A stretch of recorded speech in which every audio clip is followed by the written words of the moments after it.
Hi, welcome to SP Movie Recap. Today we'll look at this very wonderful thriller, John Carter. Enjoy.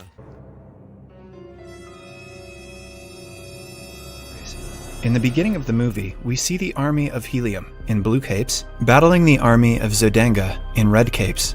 The general of Zodanga, named Sab Than, is approached by three men who claim to be messengers of God, called Thurn. The Thurn's leader, Matai Shang, gives him a mysterious blue weapon and tells him that he has been chosen by the goddess to receive it. The Thurns have decided to help Zodanga in the war. They possess the control over a mysterious blue light called the Ninth Ray, which makes them stronger than other living creatures on Barsoom. We cut to New York City in 1881. A man named Edgar is summoned by his uncle named John Carter to New York City. When Edgar drops at the station, he is greeted by John's butler, who takes him to John's estate. As it turns out, John is a wealthy man and a former Confederate Army captain. John's lawyer sadly informs Edgar of John's sudden death. John has left all of his vast wealth to Edgar. The lawyer then takes a surprised Edgar to John's mausoleum, where his body is being preserved. But strangely, the door of the mausoleum only opens from the inside. Later, the lawyer hands Edgar a personal diary of John, which John wanted only Edgar to read. When the lawyer leaves, he begins to read it. It begins by mentioning that Edgar was the only one who believed John's wild stories when he was little, so it only feels right to tell this story to Edgar. The story starts in Arizona after the Civil War. John Carter is a former captain in the Confederate Army who currently looks for gold in caves. Powell is a Union colonel who wants John to help his U.S. cavalry soldiers against the Apache, so he abducts him and tries drafting him as a soldier. However, John doesn't want to fight as a soldier anymore. After several failed attempts of running away, he manages to escape by knocking a guard out and stealing the colonel's horse. The colonel and his men pursue him. Not far away, they come across a mounted Apache war band. The colonel and the men get into a shootout with the people. John tries running away amidst the chaos, but the colonel gets injured in the fight. He helps the colonel out of pity and brings him to a nearby cave. The cave is new to John, as he has never come here in search of gold. He goes inside, lights a match, and is beyond surprised to see lots of gold embedded on the roof of the cave. However, just then, a man behind him appears out of nowhere. The man is one of the Thurns we saw in the beginning of the movie. The colonel alerts John, who gets into a fight with the strange man. He shoots the man, making him fall to the ground. When John goes near him, he hears the man say Barsoom while looking at a strange medallion in his hands. John picks up the medallion and repeats the word, Barsoom. Suddenly, a bright blue light flashes out of the locket. When John opens his eyes again, he is in a strange desert. He gets up and tries walking, but falls in every step. It seems as though he can float in midair. Confused, he practices walking in the new environment. As he walks, he reaches a hill nearby where he sees several eggs hatching. Just then, a large group of green creatures with 6 limbs appear riding on massive animals. The leader attacks him, making John take a huge leap. The rest start firing at John, but stop when their leader asks them to. The creature speaks in a different language and introduces himself as Tas Tarkas. John introduces himself as John Carter from Virginia, but the creatures decipher that his name is Virginia. Tarkas asks John to jump as he did before, but he denies and attacks him. The creatures injure John and hold him hostage. As they talk, we get to know that their kind is called Tharks. Elsewhere on the same planet, the princess of the city of Helium, Deja, practices presenting a weapon she has designed to her father, the king of Helium. Helium is at war with another city called the Zodanga and is about to lose because of Thurns being on Zodanga's side. Deja has figured out the secret of the Ninth Ray used by the Zodanga to fight the war. However, when she shows her weapon to the king, a man secretly causes a malfunction, causing it to explode. The king of Zodanga, Sab Than, wants to marry Deja for the war to end, but she is extremely against it. If Sab Than marries her, he will be the prince of Helium and will have the power to rule all of Barsoom. Meanwhile, the Tharks take John to their city and put him with the newly born infants. At night, a female Thark named Sola feeds John a liquid, after which he can understand the language of the Tharks. The following day, the Tharks order John to jump high in front of everyone. John notices that the medallion is with Tarkas, and without it, he cannot go back home. Just then, 2 battleships appear in the sky. The Helium and the Zodanga are battling each other. The war is entertainment to the Tharks, who bet on who will win. We see Princess Deja fighting in the ships. She tries to control the ship, but falls off of it in the process. John, using his newfound jumping powers, saves the princess. The Tharks start cheering for Jon, who is now fighting the Zodanga's soldiers along with Deja. Jon manages to change the course of the fight, making the Helium win, but their ship crashes as well. Deja and Jon are with the Tharks.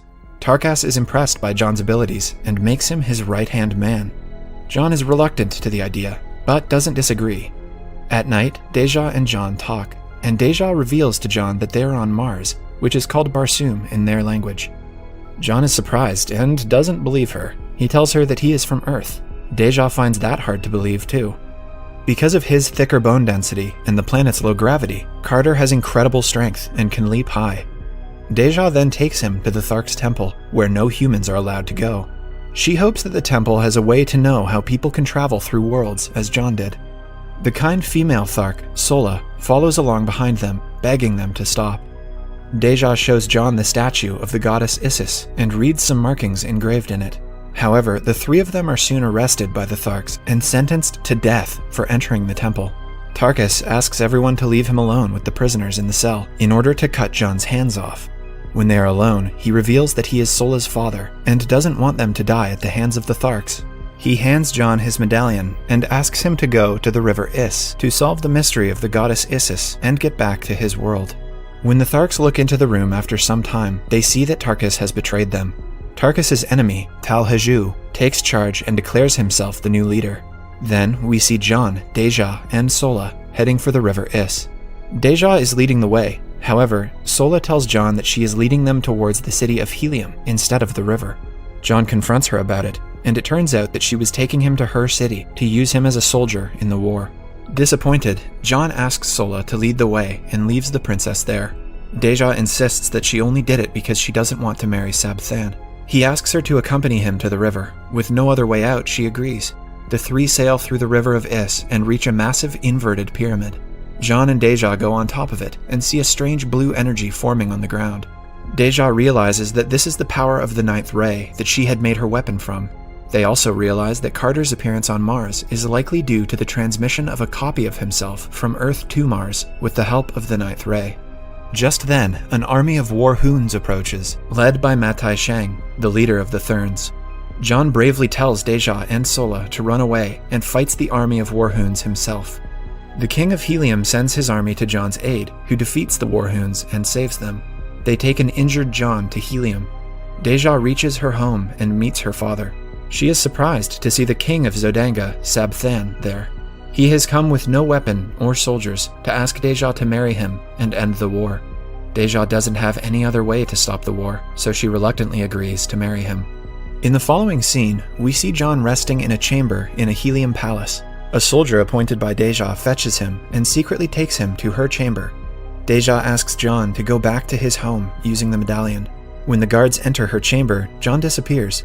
Deja thinks that he went back to the Earth, but Jon is actually hiding from the soldiers. When they leave, he tries going outside, but is soon caught by Matai Shang. Jon is surprised by Matai Shang's ability to change into any creature around him. The whole city is preparing for the wedding of Sab Than and Deja. Matai Shang binds Jon to himself with the help of a technology developed by the Ninth Ray.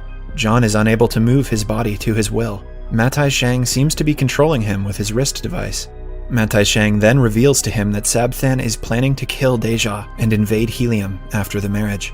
The Thern took his side in the war because Sab Than was the easiest to manipulate, but Matai Shang's real aim is to rule all of Barsoom through Sab Than. Matai Shang is about to kill Jon when an alien dog Jon had befriended earlier comes to his rescue.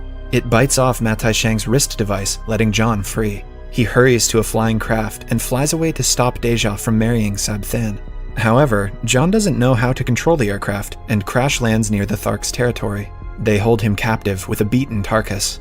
Tal Haju, who is now the leader of the Tharks, puts Jon and Tarkas with massive beasts called the White Apes. Jon somehow manages to capture the apes in front of the whole Thark population. He then invites Tal Haju to fight him and defeats him in one go. Everyone cheers for Jon, who is now the new leader of the Tharks. He then persuades them to help him fight the Zodanga. The army of Tharks and Jon make their way to Deja and Sab Than's wedding ceremony. Jon reaches there just in time to stop the wedding. Seeing him, Sab Than tries to kill Deja, but Jon stops him just in time. A war between the soldiers of the two cities erupts again. However, the Tharks are on the side of Helium now. The Zodanga soon loses, but Matai Shang manages to escape with John's medallion. John plans to live on Mars as Deja's husband, so he doesn't bother to look for the medallion. He and Deja get married, and the crowd cheers for them. He is now the Prince of Helium. The following morning, John and Deja are on a balcony. Deja leaves John outside and goes into the room when Matai Shang appears. John tries to fight him, but he manages to use the medallion to send John back to Earth. When John wakes up, he is covered in dust and his beard has grown long. He is in the same cave and looks toward Colonel Powell to see his remains, suggesting that a long time has passed on Earth while he was on Mars. He looks around for a medallion but doesn't find it. He has no way to go back. The gold embedded in the cave makes him wealthy. He knows that there are more medallions on Earth. He starts a mining corporation and searches for the medallion for the next 10 years, until one day he finally finds one on a site. John is delighted, but he knows that the Therns have been keeping an eye on him all this time. His body on the Earth must be protected when he goes to Mars, because any harm on it will cause him to die on both